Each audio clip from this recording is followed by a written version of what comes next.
Ramazon oyida iftorlik payti Musa alayhissalom: "Ey Xudo, mandaqa yana boshqa bandalaringni aziz qilasanmi?" Ya'ni Musa alayhissalom Xudo bilan gaplashganlar, to'g'ridan to'g'ri.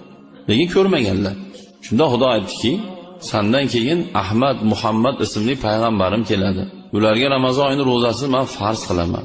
Ular kun bo'yi men uchun ichmaydi, men uchun yemaydi va ular iftorlikdan oldin dasturxon soladilar. Noz-ne'matlar hammasi turadi.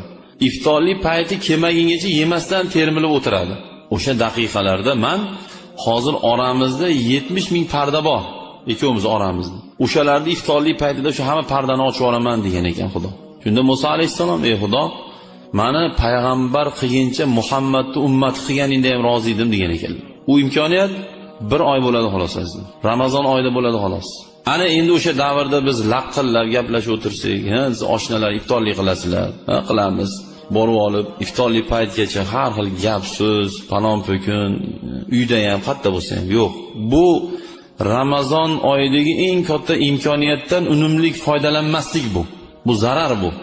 Shuning uchun o'sha paytda borib uydalarga yetkazaylik shuni. Iftorlik paytida duolar shak shubhasiz ijobat bo'ladigan payt. Xudo hattoki "Men odamni yarataman" deganda farishtalar: "Ey Xudo, bular senga bo'ysunmaydi, qon to'kadi, urush janjal qiladi, nima qilasan? Biz turganda bularni yaratib" degan farishtalar. Xudo iftorlik paytda bizni deb faxrlanar ekan Xudo. "Ey farishtalar, qara hammanglar ekan. Ramazon oyida iftorlik paytda ko'rding, nimani ko'rding? Dasturxon solinib, yemay o'tirishdi. Nimaga yemayapti? Ha, sen yema degding, yemayapti. Senlar nima degding? Itoat qilmaydi degdingmi? Ha. Guvoh bo'l hammanglar ekan. Trillion farishtaga. Hammang guvoh bo'l. Shularda birortasi gunoh qolmadidir ekan. Ana endi o'sha paytda biz butun yurak, qalb, butun vujudimiz bilan dasturxonni solib qo'yib haqiqatda yemayapmiz. Nimaga yemayapmiz? Xudo yema degani uchun yemayapmiz. Shuning uchun Ramazon oyini ro'zasini tutgan odamning jasadi do'zaxga kirmaydi inshaalloh. Nimaga desa, chunki bekinib suv ichib olsak bo'larmidi? Bo'lardi. Uyimiz bor, ofisimiz bor, podval bor, mashinaning ichi bor. Yo ochiqchasiga nagli ichib yursak bo'larmidi? Lekin inshaalloh Xudo xohlasa Ramazon oyida Xudo qodir qilsin, himmat bersin, iymonimizni quvvatiga quvvat bersin. Yemaymizmi? Kim uchun? Alloh uchun. Chunki payg'ambarimiz alayhissalom aytadilarki, "Inna fil jannati baban yuqalu lahu rayyon." Rayyon ismli darvoza bor jannatda. La yadkhuluhu illa soimuna fi shahri Ramazon. U eshikdan hech kim kirmaydi. Faqat Ramazon oyini ro'zasini tutuvchilar kiradi degan ekanlar. Bu degani oilamiz tutyapmizmi? Oilamiz bilan o'shdan kiramiz. Tasavvur qiling. Chetda hozir o'tiribmizmi mana musulmonlar? Hammamiz tutaylik, hammamiz kiramiz shu joydan, Xudo xolasa. U rayyon degani suv bilan to'ydirilgan, aka kirgan odam umrbod chanqamaydigan jannat degani bu. Faqat ro'zadorlar kiradi xolos bu joyga. Bu degani otamiz bilan, onamiz bilan, xotin, bola, chaqa, qarindosh urug', aka, uka, amaki, tog'a, amma, xola, qo'shningiz, sinfdoshingiz, o'rtog'ingiz ajralgimiz kelmayaptimi? Ayting o'sha akangizga, ukangizga, sigaretini deb, nosini deb ro'zasini tutmayotganga: "Ey uka, yo aka, yo o'g'lim, yo oshna, men seni yaxshi ko'raman, sendan ayrilgim kelmaydi.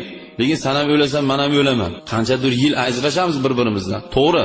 Lekin jannatda abadiy birga bo'lamiz. Ke oshna ro'za tut, o'g'lim yo aka ro'za tut.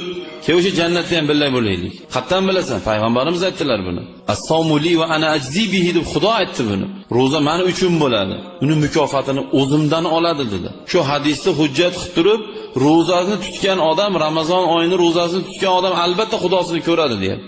Nimaga desa, va ana ajzi bihi deyapti.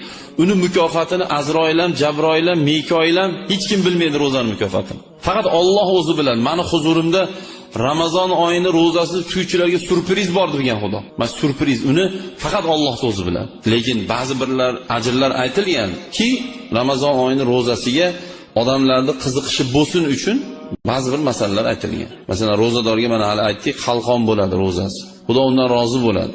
Ro'zadorni och qolganligi uchun, oshqozonida ovqat qolmaganligi uchun shu peshindan keyin asrlarga yaqin, asrdan keyin og'zidan badbo'y hid kelishni boshlaydi. Hatto ba'zi birlar aytadiki, shu badbo'y hidni ketkazish ham makruh deydi. Nimaga desa, chunki Rasululloh alayhisolom aytdilarki, ro'zadorni ro'za tutganligi uchun, tishini yuvmaganligi uchun emas, saharlikdan keyin tishini yuvsin.